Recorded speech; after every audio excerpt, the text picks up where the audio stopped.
What we're going to be talking about today is how to define your relationship with your boss and set expectations, how to use navigational phrases to steer the conversation back on track when it goes off track, which it inevitably will, and how to hard reset when you need to.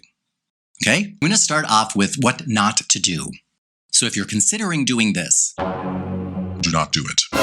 When you go to HR, or when you go to your boss, let's say, and you bring someone else in, and you start off with something like, well, I just wanted to clear the air a bit because, and then you learn how to use the when you, I feel, because, so you start using feeling language. And now you've got yourself something funky. When Jan says XYZ to me, I feel really degraded and really demoralized. And I just, it's something that bothers me and it prevents me from doing my best work. And, I just wish that she wouldn't do that. And I wanted to make sure that you were here. So maybe you could help us, fix this.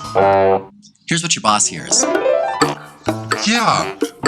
I was hoping that you could figure out a way to get me fired. So starting here in this meeting, maybe if you could take some notes and start planning a strategy, plan of attack that will help eventually land me out the door, especially because HR is a good friend of yours and I just don't know that. That would be great because I am looking to be fired. That's what's going on here. So make the plan. That's what they hear. Capiche? Just FYI, if you're being disrespected by your boss, their level of respect for you is very low. Doing this will, if nothing else, raise their level of respect for you. Okay? And more than anything else, it'll raise it for you. So if having little talks like this are new to you, take some notes, bring some cards. Do not ever be embarrassed or second guess bringing in note cards to a talk like this. Do not bring in your cell phone. Do not take notes on your cell phone. Do not use your cell phone. Make sure that your cell phone is turned off before you go into this meeting. Because if you go into a meeting like this and your cell phone even rings, you're doomed. So just keep that in mind, okay? Now, this is where I'm going to get into defining the relationship that you have with your boss. Now, I'm not going to get into how you call the meeting, how you sit down in the meeting, because you should have all of that from other lessons. If you do not, check out my other videos or check out my Step Out of the Shadows and Speak course that goes through all of the different ways to call a meeting, position yourself in a meeting. Because if it's difficult for you to be serious and to be professional and to call somebody out, pretend with your body language. Because when you change your physical position, it changes your mental state. It changes all sorts of chemicals in your brain. It changes a lot. There's a reason why when we propose to people, we get down on one knee and look up to them. There's a reason. Your body language is critical. So if you do feel uncomfortable, project the image of someone who is comfortable, and you will feel more comfortable, okay? So having said that, you've called the meeting, you're sitting down. This should be 5 minutes or less. Just 5 minutes. That will help you, if you have anxiety, get over it because you only have to last 5 minutes. And it will help your boss know that when it comes time to have talks like this, you do it quickly and you get about your business. Everybody appreciates that, okay? This is not a big deal. I'm not involving anyone else. This is you and me, mano a mano, okay? Woman to woman, man to man. Here's a biggie that I suggest. Make a list of what you would like your boss to be like. What would you like your boss to be like?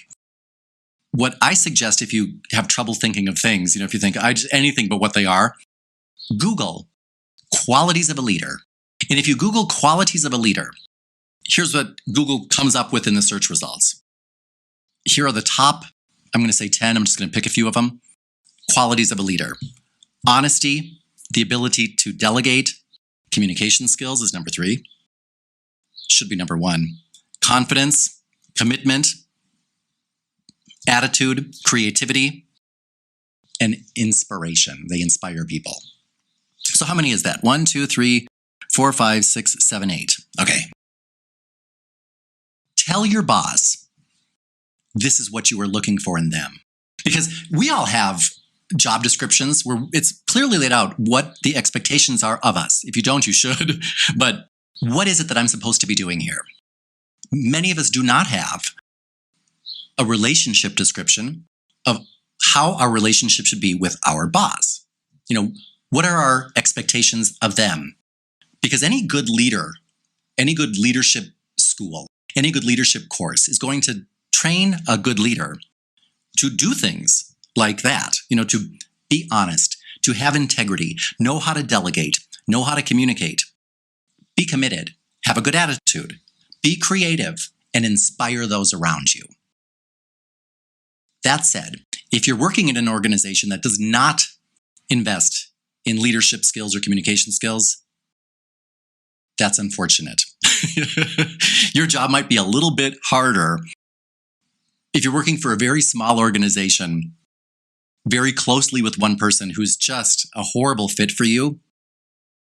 The lesson might be for you, if you can't change the people around you, change the people around you. There's nothing wrong with saying this environment and I are not a good fit, okay? But if you love what you do and you love your job and you don't want to quit your job, it's just that boss. You have a problem with that boss and the way they maybe have just started treating you, or maybe this is a new boss for you. The problem is that behavior. Okay, remember to take responsibility for it. Anytime we can take total responsibility, number one, it's empowering. Number two, it's true. And number three, it's effective.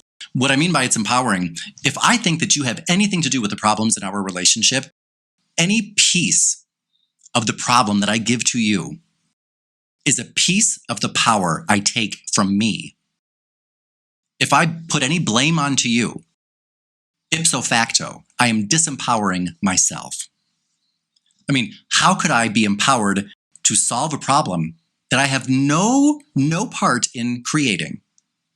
That's an impossibility. I have a part in every one of my problems. The more part I can claim, the more power I can claim. So I'm going to say I am in charge of every relationship in my life. Therefore, if we are suffering some type of dis-ease in our relationship, I'm going to take responsibility for that. Because number one, as I mentioned, it's empowering. Number two, it's true. The first time that this happened, that was about my boss. Second time, third time, fourth time, fifth time, sixth time, seventh time, that is about a me. Because people treat us the way we allow them to treat us. People treat us the way we train them to treat us. And if I continually allow you to treat me in a way that makes me feel bad, that's really the judge. Do I feel bad about this? If the answer is yes, the second time you do it, that is about me. And number three, as I mentioned, it's the most effective, because here's how it sounds. I might use some general terms and say things like, Jan, thank you for making a few minutes to talk to me today. The reason I wanted to visit with you is because this is going to be the beginning of my hard reset, okay? Because I think somewhere along the way, I let this relationship go off track. And I want to apologize and let you know that I want to get it back on track. Because now I'm getting into the giving you my expectations and defining our relationship. Because I know that you take your job seriously and you want to delegate tasks to me effectively, things that I can do well and that I can support you in. I know that you communicate effectively. And I know that you think of new ideas and how to solve problems around here. But I don't believe that I have been able to support you in that to the best of my ability. And I apologize for that. And I want you to know that from today forward, I will focus on our professional relationship. If I have a personal problem with you, I will set that aside. If I have a professional challenge, I will bring that to you face to face, as I'm doing right now. I will not backstab you. I will not talk about you. I will not circumvent you. I will not undermine you. I will always come to you face to face from this day forward. You have my word. You can count on that, just like I'm doing now. And I'm sure that you will do that with me as well, because I look to you, actually, more than you know, to be that effective communicator and to delegate tasks that I can handle and that I can support you in, and to help you with creative solutions, because we are a team. I'm here to support you and to lift you up, not to drag you down. So if you believe that I'm somehow dragging you down, tell me that. If you don't think I'm right for this position, tell me that.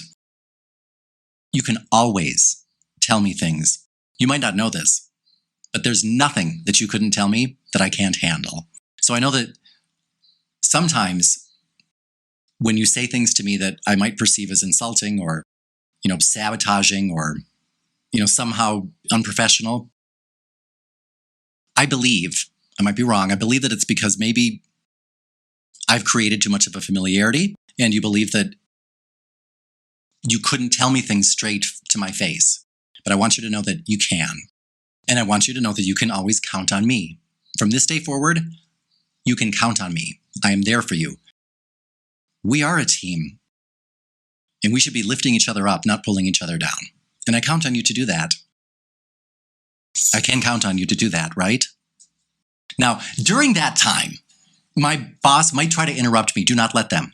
At the beginning, you might want to preface it, if they're an interrupter by nature, with something such as, I have a few things to say. We'll just take a couple of minutes, and I need to say them without being interrupted. Is that all right? Don't say, I'd appreciate it. Don't say, don't make it nice. I told you, this is what I need. All right? Now say that however sounds best for you, but do not ask them permission to talk without being interrupted. Then if they because remember, we're showing them I'm worthy of respect. This is not a sorority. This is not a monastery. This is not a convent. This is not the military. I did not pledge my obedience to you. I am not here to be abused. So you don't need to tell them that. But when I tell you at the beginning of a conversation, I need a few minutes, it's because I need a few minutes. So if while you're talking, your boss interrupts you, give them the universal stop gesture of putting your hand up, nod your head forward and say, I haven't finished. I haven't finished. Because you told them at the beginning, I need to finish. Or however you phrased it at the beginning, I need to remain uninterrupted while I tell you these things, okay? I'm still speaking. I'm not finished. Do not say things like, if you would let me finish, please, I'm almost finished. Just alert them to the fact that, oh, you might have missed, my mouth is still moving. So I'm going to tell you that I'm still speaking, I haven't finished, and do not let them interrupt you, okay? Then once you get to the end, ask them as I did, something such as, I can count on you, right? And if you say it like that, all I'm doing is defining our relationship. I count on you to be these things that a leader should be and the things that you normally are. I might throw in there, by the way, I don't think you realize how much I count on you and how much everyone counts on you for those things. Therefore, when I don't get that, trust me, I know that I'm contributing to the reason that I'm not getting it. So please let me know. If you have a complaint about my work product, never hesitate to tell me. I will never have a problem with you telling me or something that I'm doing wrong or critiquing my work. I will have a problem with you if you critique me personally, of course. If you somehow personally attack me, that's not what we're here to do. Professionally, critique me, that's exactly what I'm looking for you. So, as I mentioned, I'm going to leave our personal differences and anything personal that we have, I'm leaving that aside forever. And I'm going to focus on strictly professional things. And I know that that's what you would want to do as well, right? You can always say things like that. I know that you would want to leave personal differences aside and keep our relationship from this point forward professional. You do want to do that, right? That's when I say things like that. I say something kind of grave where I'll say, and keep our relationship professional. I know I can count on you for that, right? You do want that, right? So I will try to lighten the mood for just a second because that works. If that does not work for you, do not do that. But when a moment gets too heavy with a boss, I don't want my boss to ever feel inappropriately uncomfortable with me. So if it's getting really heavy, I might want to lighten the mood a bit because, hey, this is just work. You are just my boss. This is just one position. And as you and I both know, I'm so valuable, I can go anywhere. And you'd have to find somebody else. Now, if that is not true about you, that is the problem. The hard reset, which is totally understood by people who are 40 and above, is when you can say to somebody, as I did at the beginning, I think that somehow we have gone astray. And towards the end of the conversation, say, so I was hoping that we could start over, wipe the slate clean, and just give it a hard reset in our relationship. What do you think? If you say that to somebody over 40, I would appreciate it if, I don't know where we went wrong, but if we could stop here and wipe the slate clean, that's a key phrase, and start over and maybe do like a hard reset, I would be so grateful.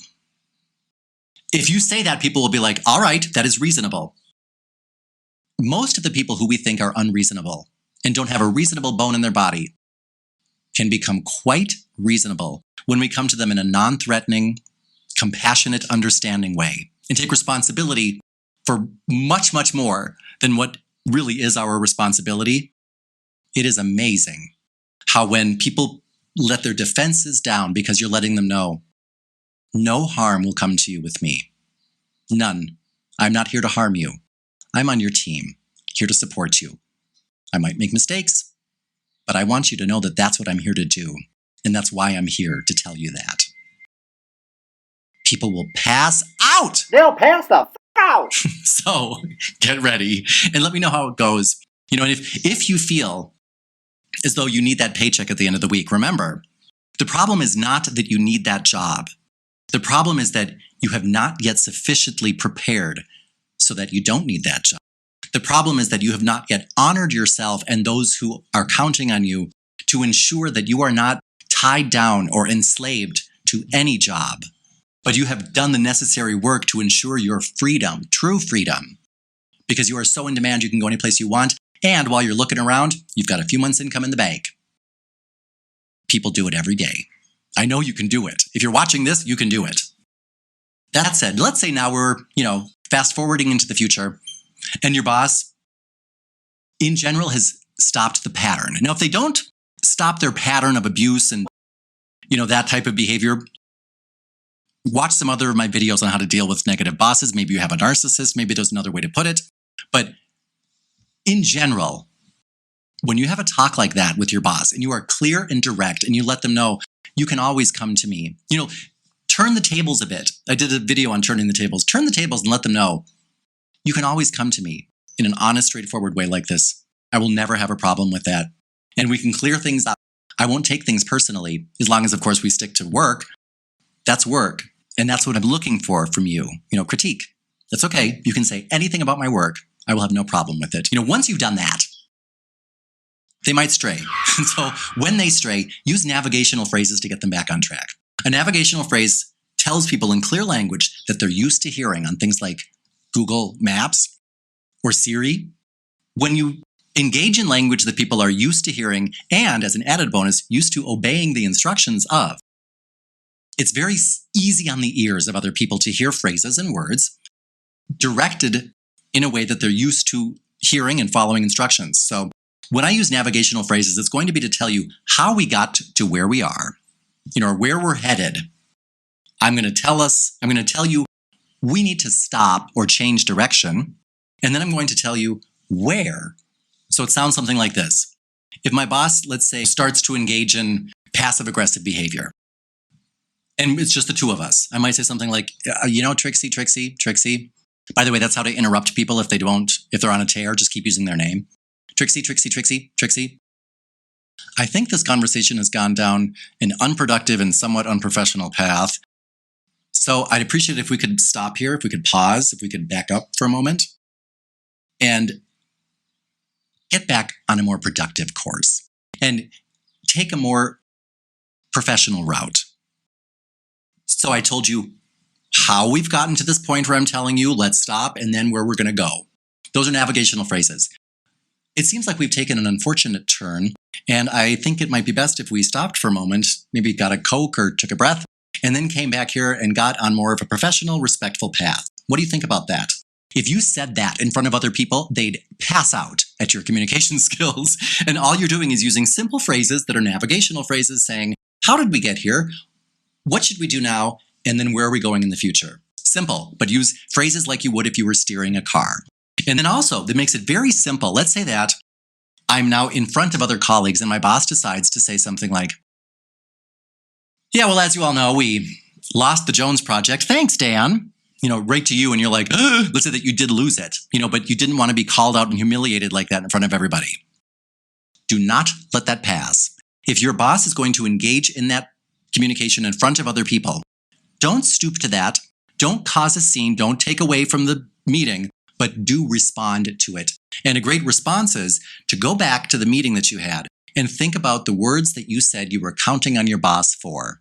Something like, that's the type of leadership I should expect from you. Okay. And that's what you consider inspirational. All right. Or really turn the tables on them. And if it's in front of other people, say things such as, I expected a different attitude from you, and different loyalty for that matter. That's the type of leadership you display. I'm surprised. You're not saying, F you, John. You're not saying anything like, you're the one who lost that. All you're saying is, when you are insulted in public, you're letting me down, and here is how. Respond, and I'll tell you why. Those are the moments that are turning points in our life. Those are the moments. When you let other people down, it can be disappointing. When you let yourself down, when you treat yourself, because you have a relationship with yourself. You listen to the things that you say to yourself. You pay attention to the way you treat yourself. That's a whole course into itself, but we pay attention to the messages we send to ourselves, verbally and non-verbally. And when you tell yourself, you're not worth it, you're not worth standing up for, those are the seeds of regret. That is what creates regret in life. That's what we look back on and think, in that moment, in those moments, had I just handled it differently, how could my life have been different? That was the beginning of me taking it.